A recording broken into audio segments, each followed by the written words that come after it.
Hey everybody, Ben Wolf Oak 12 Rivers Realty, and this is your January 2026 real estate update for the Austin MSA. We don't have a ton of data since we're just kind of getting the year off and rolling, so I figured I would go over the 2025, kind of what happened there and how that's going to lead us and kind of translate into what's going on in 2026. So a little about last year first. And last year was the year of stabilization. Over the last, as you were on the ride with the rest of us, the last few years were, we had that wild pandemic pricing, artificially low interest rates, which drove prices up really, really quickly, almost 40% in a couple of years. So, of course, we had to pay that bill at some point. So, the last probably 3 years since 2022 was kind of our peak, we gave up about 15 or 20% of appreciation in that first year from 22 to 23, and then 23 to 24. It was about another 10 to 12%. And then in 2025, it was only about 3 or 4% across the board. Different price points took it a little bit differently. But for the most part, it was about 3 or 4%. So really, in a real estate market, that's not very volatile at all. We normally appreciate 3 to 5% a year. So depreciating 3 or 4% a year is kind of what we would consider a stabilizing market, especially considering we had interest rates that started at about 7.2% in January of 2025. And January of 2026, we're sitting at about 6.2%. And if you looked at the newsletter, you'll kind of see that year in review graph just slowly working its way down, which was pretty nice. But really, it's nice just for the stability. I mean, of course, we love lower interest rates, but we just need interest rates to either stay stable or go in a consistent direction and then stay stable. I've been to a couple economic forecasts already this year, and the one thing that most of the forecasters could agree on was interest rates for 2026, and they're all pretty much saying we're going to live at about 6% this year. We're going to get a new Fed chairman, and they're just because they're new to the job, they're going to cut it a quarter of a point. The last couple times the Fed has cut our rates at a quarter of a point, we've actually slightly increased and then went back down in our third-party mortgage rates. So I think that's going to happen this year, but I think we're really going to level at about, between the 5.875 and the 6.5 range, and we're just going to live pretty much this year in the low sixes, which is perfectly fine. It's great. And we're going to see prices really in 26 continue to stay pretty stable, and we may even start to see a very slight appreciation back again. We're talking 1 to 3%, which really that is, Austin's 3 or 4% on average over the last 40 years. But really, a 1 to 3% just shows back again that, stabilizing market like we had last year. Because it's 1 to 3% seasonal. It's in January, February, March. We get a slow little uptick, and then March through June, July, it goes up quite a bit because we have so many buyers entering the market about that time. And then midsummer, it really levels out. We usually gained all of our appreciation, maybe an extra point or two there. And then when we get to the holidays, prices will usually come back down about 1% or 2%. And then again, this is average across all price points. So everything's pretty unique to your situation, but just for on average, we'll give back a little bit and we'll gain 1 to 3% pretty much on average. So having a slight decline of 3 to 4% last year, we still consider that a stabilizing market. So again, 2026 with our lower interest rates, a stabilizing market. My broker said this the other day, and I thought it was just kind of a perfect summary of what 2026 forecast would look like. We'll see if it rings true, and we'll adjust it as the months and data kind of come out there. But it would say cautious reentry. And I really, really liked that phrase because I think a lot of buyers, every time they tried to get back into the market last year, interest rates would spike or something wild would happen. And so they would just pull back on the sidelines again.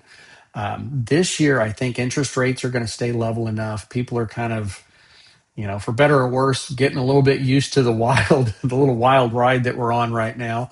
So they're, it's the new normal for now, and they're going to be more comfortable. And again, with prices not dipping down, nobody wants to buy a house, and then 6 months later, the house they bought is worth $40,000 less.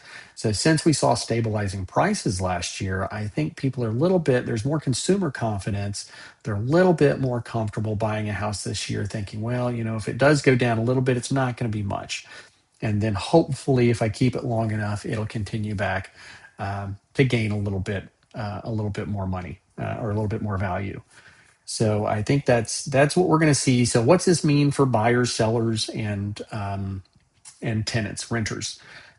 So for buyers, again, cautious reentry. You're going to have some fairly stable interest rates, so you can really dial your budget in and know the price points you're shopping, but also know you've got a ton of options out there. Don't be scared to ask for what you want. I don't think I made a single full price offer all of last year, and that included new construction, and they're usually the hard ones about it. Um, don't be scared to ask for what you want when it comes to either repairs or offer price. You have to be realistic because they finally kind of come down to current market value on their list prices. So they're much more accurate for the most part on accurately listed pricing. But if it's a repair, a roof, a foundation, something like that, don't be scared to ask for it. I've negotiated every single contract this year, and been pretty successful at it. So don't be scared to ask for that. Know your pricing, shop your lenders. You can get some pretty good interest rates out there. Some are offering some deals, and you have a ton of inventory. You're in the driver's seat more so than buyers have been in the last, since I can remember in Austin, 10 plus years. So you're in a good position. This is going to be a good year for you, and I don't think your house is going to be worth a lot less or really much less at all than what you pay for it even early on in this year. Um, so sellers pretty much have to listen to that conversation and know, man, you're competing against probably the most inventory that's been in Austin in the last 10 plus years, if not ever. There's going to be a lot of houses on the market last year, ones that didn't sell over the last 2 or 3 years and are coming back on the market, or just an organic first time listing that are people just ready to sell and probably move up into, a lot of buyers own houses right now and they're needing to sell those houses to get another one. So when buyers become more comfortable, they also become sellers, meaning there's more inventory out there. So you need to know that you're competing against a lot of people out there. So you need to have it's decluttered, it's painted, it's staged, it's beautiful. You've fixed that roof, you've fixed any broken windows, anything like that. We can't have, buyers aren't buying the junk that they were 4 years ago. This thing needs to be in tip top shape. It needs to be clean. The photos need to be great. And more than anything, it needs to be priced accurately. I see so many people start off too high, too optimistic at the beginning of the year. And then with our natural seasonal decline in pricing after the summer, it drops another 1 or 2%. People finally start adjusting their pricing down, but they're just chasing that curve. They stay overpriced by 10, 15, $20,000 when their neighbor comes out and all the other inventory comes out and it's priced accurately. Those houses go off the market, and this person who's been on for a while is continuously chasing those numbers down. And then the more days you have on the market, the worse it looks for your house as well. So you really have to get it dialed in, get your pricing right, and then be prepared to negotiate. Again, didn't make a whole lot of full price offers last year, so be prepared to negotiate.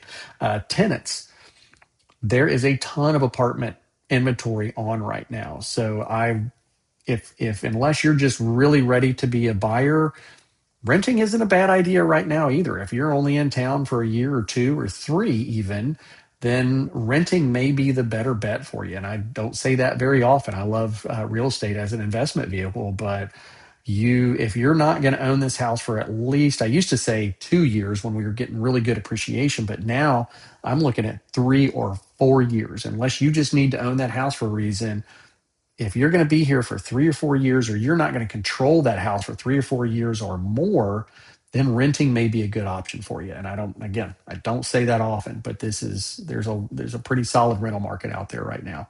But anyway, everybody's situation's different. Everything's unique. properties are just as unique as the people buying and selling it. So if you have any questions about this or your particular situation, don't hesitate. Give me a call, give me a text. I'm always available, and would absolutely love to talk to you. So I hope to hear from you in 2026. And if you have any questions, please don't hesitate to reach out, and have a great day.